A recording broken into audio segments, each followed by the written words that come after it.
Telescope എന്താണെന്നും അതെന്തിനാണെന്നും പ്രത്യേകം പറയേണ്ട ആവശ്യമില്ല. ആസ്ട്രോഫിസിക്സിൽ താല്പര്യമുള്ള എല്ലാ ആളുകൾക്കും സ്വന്തമായി ഒരു ടെലസ്കോപ്പ് ഉണ്ടാകണമെന്ന് ഒരിക്കലെങ്കിലും ചിന്തിച്ചിട്ടുണ്ടാകും. എപ്പോഴും ആ ഒരു ആഗ്രഹമായി തന്നെ തുടരാനുള്ള കാരണം ടെലസ്കോപ്പിൻ്റെ വില തന്നെയാണ്. കുറഞ്ഞ വിലയ്ക്ക് എങ്ങനെ ടെലസ്കോപ്പ് വാങ്ങാമെന്നതിനെക്കുറിച്ച് നമ്മളൊരു വീഡിയോ ഈ ചാനൽ തന്നെ ചെയ്തിരുന്നു. അവിടെ നിരവധി കമൻറ്റുകൾ വന്നിരുന്നു. നമുക്ക് വീട്ടിൽ തന്നെ ചെലവ് കുറഞ്ഞ രീതിയിൽ ഒരു ടെലസ്കോപ്പ് നിർമ്മിക്കാൻ സാധിക്കുമോ എന്ന്. സാധിക്കും എന്ന് തന്നെയാണ് അതിൻ്റെ ഉത്തരം. കുറഞ്ഞ ചിലവിലുള്ള ആ ടെലസ്കോപ്പിൻ്റെ ലിങ്ക് ഇവിടെ മുകളിൽ ഐ ബട്ടണിൽ കൊടുക്കുന്നുണ്ട്, നിങ്ങൾക്കത് കാണാവുന്നതാണ്. ഇവിടെ നമ്മുടെ വിഷയം അതല്ല. കുറഞ്ഞ ചിലവിൽ വീട്ടിൽ സ്വന്തമായി എങ്ങനെയാണ് ഒരു ടെലസ്കോപ്പ് ഉണ്ടാക്കാൻ സാധിക്കുക.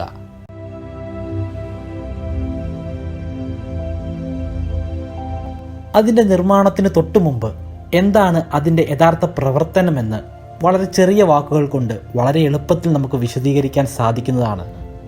നമ്മൾ നിർമ്മിക്കാൻ പോകുന്ന ടെലസ്കോപ്പ് ഇപ്രകാരമാണ്. അതിന് 2 ലെൻസുകളുണ്ട്. ഒന്ന് ഒബ്ജക്റ്റ് ലെൻസും മറ്റൊന്ന് ഐ പീസും. ഇതിലൂടെ നമ്മൾ വീക്ഷിക്കാൻ പോകുന്നത് അല്പം അകലെയുള്ള ഒരു ലൈറ്റ് ഹൗസിനെയാണെന്ന് കരുതുക. അങ്ങനെയാണെങ്കിൽ ആ ലൈറ്റ് ഹൗസിൽ പ്രകാശം തട്ടി അത് നമ്മുടെ ലെൻസിന് നേരെ സഞ്ചരിക്കുന്നു. ആ സഞ്ചാരം സമാന്തരമായി അല്ലെങ്കിൽ പാരലലായിട്ടാണ് നടക്കുന്നത്. അത് നേരെ നമ്മുടെ ഒബ്ജക്റ്റ് ലെൻസിൽ വന്ന് പതിക്കുന്നു. ഒബ്ജക്റ്റ് ലെൻസ് അതിനെ കൺവേർജ് ചെയ്ത് ഒരു പോയിന്റിലേക്ക് എത്തിക്കുന്നു. രണ്ടാമത്തെ ലെൻസും കൂടി ചേരുമ്പോൾ ആ പ്രകാശ കിരണങ്ങൾ നമ്മുടെ കണ്ണിലേക്ക് കോൺസെൻട്രേറ്റ് ചെയ്യപ്പെടുന്നു. അതുകൊണ്ട് തന്നെ കൂടുതൽ പ്രകാശമാനമായ, കൂടുതൽ തിളക്കമുള്ള ഒരു ഒബ്ജക്റ്റ് നമ്മുടെ കണ്ണുകളിൽ എത്തുകയാണ്. ഈ ടെലസ്കോപ്പ് നിർമ്മിക്കാൻ വേണ്ടി നമ്മൾ ഉപയോഗിക്കുന്ന വസ്തുക്കൾ വളരെ ചെലവ് കുറഞ്ഞതും നമുക്ക് വാങ്ങിക്കാൻ സാധിക്കുന്നവയുമാണ്. അതിൻ്റെ ലിങ്കുകൾ താഴെ ഡിസ്ക്രിപ്ഷൻ ബോക്സിലും ആദ്യ കമൻറ്റിലും നമ്മൾ കൊടുക്കുന്നുണ്ട്. ഇനിയും എന്തൊക്കെ വസ്തുക്കളാണ് നമുക്ക് ആവശ്യമുള്ളതെന്ന് നോക്കാം. ആദ്യമായി നമുക്ക് വേണ്ടത് ഒരു കറുത്ത ബ്രിസ്റ്റോൾ പേപ്പറാണ്. പിന്നെ ഒരു സ്റ്റേപ്ലർ നമുക്ക് വേണം. കൂടാതെ ഒരു കറുത്ത ഇൻസുലേഷൻ ടേപ്പും നമുക്ക് വേണ്ടി വരും. പിന്നെ ഒരു സിസർ വേണം. 2 മാഗ്നിഫയിങ് ഗ്ലാസുകൾ വേണം. അതിൽ ഒരെണ്ണം വലുതും മറ്റേത് ചെറുതുമായിരിക്കണം. ചെറുത് നമുക്ക് ഐ പീസായിട്ട് ഉപയോഗിക്കാനുള്ളതാണ്. നമ്മുടെ ടെലസ്കോപ്പിനെ നമുക്ക് ഭംഗിയായി ഡെക്കറേറ്റ് ചെയ്യാൻ സാധിക്കും. അതിനുവേണ്ടി വേണമെങ്കിൽ നമുക്ക് കുറച്ച് ക്രയോൺസ് ഉപയോഗിക്കാവുന്നതാണ്. ഇതൊരു ലോ ടെമ്പറേച്ചർ ഹോട്ട് ഗ്ലൂ ഗണ്ണാണ്. ഇതിൻ്റെ ലക്ഷ്യമെന്ന് പറയുന്നത് ഈ പേപ്പറുകളെ ഒരു ട്യൂബിന് ചുറ്റും ഒട്ടിക്കുക എന്നതാണ്. അതെ, നമുക്കൊരു ട്യൂബും അത്യാവശ്യം തന്നെയാണ്. ട്യൂബിൻ്റെ ചുറ്റളവിൻ്റെ അത്രയും തന്നെ നീളം വരുന്ന 2 ഷീറ്റുകളെ മുറിച്ചെടുക്കുക. അതുകൂടാതെ മൂന്നാമതൊരു ഷീറ്റ് കൂടി നമുക്ക് വേണ്ടി വരും. അതിന് ആദ്യം മുറിച്ചെടുത്ത ആ ഷീറ്റിൻ്റെ ഇരട്ടി നീളമുണ്ടായിരിക്കണം. ആദ്യം മുറിച്ചെടുത്ത ആ ചെറിയ ഷീറ്റിനെ ട്യൂബിൻ്റെ മുകളിലൂടെ പശയുടെ സഹായത്താൽ ഒട്ടിക്കുക.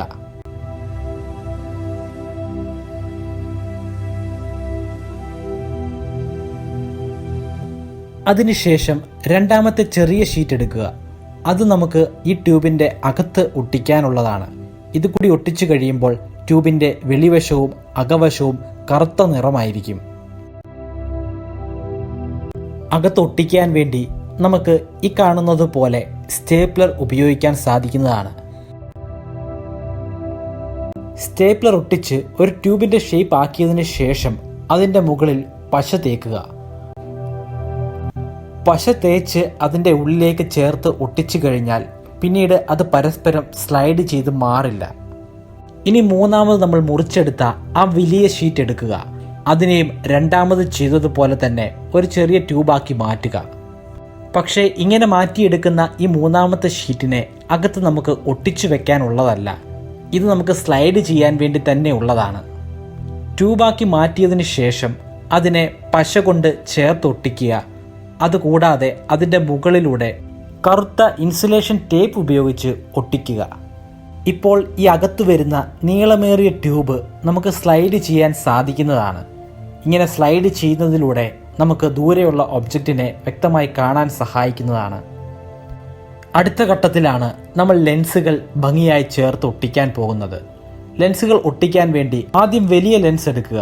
വലിയ ലെൻസ് ട്യൂബിൻ്റെ വലിയ ഭാഗത്ത് ഒട്ടിക്കുക. അതിനുവേണ്ടി പശയും അതുപോലെ തന്നെ ഇൻസുലേഷൻ ടേപ്പ് നമുക്ക് ഉപയോഗിക്കാവുന്നതാണ്.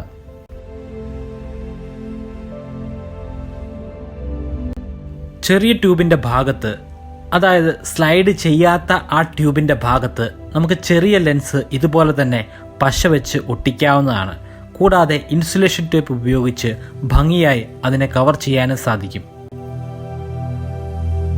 ഇത്രയും കഴിയുമ്പോൾ നിങ്ങളുടെ കയ്യിൽ നല്ലൊരു ടെലസ്കോപ്പ് ഉണ്ടായിരിക്കുന്നതാണ്. നിങ്ങൾ തന്നെ നിർമ്മിച്ച വില കുറഞ്ഞ ഒരു ടെലസ്കോപ്പ്. വില കുറവാണ്, പക്ഷേ ഇത് നമ്മൾ നിർമ്മിച്ചത് തന്നെയാണ്. മനോഹരമായ ഒരു ടെലസ്കോപ്പ്. ഇതിനെ നിങ്ങൾക്ക് ഭംഗിയായി വേണമെങ്കിൽ ഡെക്കറേറ്റ് ചെയ്യാൻ സാധിക്കുന്നതാണ്. അതിനുവേണ്ടി നമ്മൾ ആദ്യം പറഞ്ഞ ക്രയോൺസോ അല്ലെങ്കിൽ മറ്റ് പെയിൻറ്റ്സോ നമുക്ക് ഉപയോഗിക്കാവുന്നതാണ്. ഈ ഒരു ലെൻസിൻ്റെ പോരായ്മ എന്ന് പറയുന്നത് നമുക്ക് ഇമേജുകളെ തലകുത്തനെയായിരിക്കും കാണാൻ സാധിക്കുക എന്നതാണ്. പക്ഷേ ആകാശക്കാഴ്ചകൾ കാണുമ്പോൾ തലകുത്തനെയാണോ അല്ലയോ എന്ന് നമുക്ക് ചിന്തിക്കേണ്ട ആവശ്യമില്ല. കാരണം ആകാശത്തുള്ള നക്ഷത്രങ്ങളെ എങ്ങനെ കണ്ടാലും നമുക്ക് ഒരേപോലെ തന്നെ ഫീൽ ചെയ്യുകയുള്ളൂ. ഈ ടെലസ്കോപ്പിൻ്റെ നിർമ്മാണത്തിനു വേണ്ടി നമ്മൾ ഉപയോഗിച്ചിരിക്കുന്ന വസ്തുക്കൾ നിങ്ങൾക്ക് വാങ്ങിക്കാനുള്ള ലിങ്ക് ഇവിടെ ഡിസ്ക്രിപ്ഷൻ ബോക്സിലും ആദ്യത്തെ കമൻറ്റിലും കൊടുക്കുന്നതാണ്. ഇതിലും അഡ്വാൻസ്ഡ് ആയിട്ടുള്ള നല്ല ടെലസ്കോപ്പുകൾ നിങ്ങൾക്ക് വാങ്ങണമെങ്കിൽ അതിൻ്റെ ലിങ്കുകളും ഡിസ്ക്രിപ്ഷൻ ബോക്സിൽ കൊടുക്കുന്നതാണ്. അതിൽ പറയുന്ന ടെലസ്കോപ്പുകളുടെ റിവ്യൂ നമ്മൾ ഒരു വീഡിയോയിൽ ചെയ്തതാണ്. അതിൻ്റെ ലിങ്ക് തുടക്കത്തിൽ തന്നെ നമ്മൾ ഒരു ഐ ബട്ടണിൽ കൊടുത്തിട്ടുണ്ടായിരുന്നു. അതിൻ്റെ ലിങ്കും ഇവിടെ ഡിസ്ക്രിപ്ഷൻ ബോക്സിലും അതുപോലെ തന്നെ ആദ്യ കമൻറ്റിലും നമ്മൾ കൊടുക്കുന്നതാണ്. ഈ ടെലസ്കോപ്പ് നിങ്ങൾക്ക് നിർമ്മിക്കാൻ സാധിച്ചുവെങ്കിൽ അതിൻ്റെ ചിത്രങ്ങൾ എനിക്ക് ഇൻസ്റ്റാഗ്രാമിലൂടെയോ അല്ലെങ്കിൽ ഫേസ്ബുക്ക് പേജിലൂടെയോ അയച്ചു തരിക. നിങ്ങൾ അയക്കുന്ന ആ ചിത്രങ്ങൾ നമ്മുടെ ഈ ചാനൽ തന്നെ ഒന്നെങ്കിൽ ഒരു വീഡിയോ ആയിട്ട് അല്ലെങ്കിൽ കമ്മ്യൂണിറ്റി ടാബിൽ ഒരു പോസ്റ്റായിട്ട് ഇടാൻ ഞാൻ താല്പര്യപ്പെടുന്നു.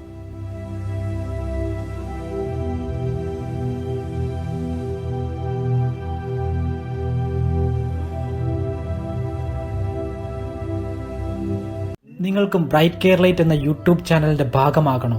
അങ്ങനെയെങ്കിൽ സബ്സ്ക്രൈബ് ബട്ടണോട് ചേർന്ന് കാണുന്ന ജോയിൻ ബട്ടണിൽ ക്ലിക്ക് ചെയ്യുക.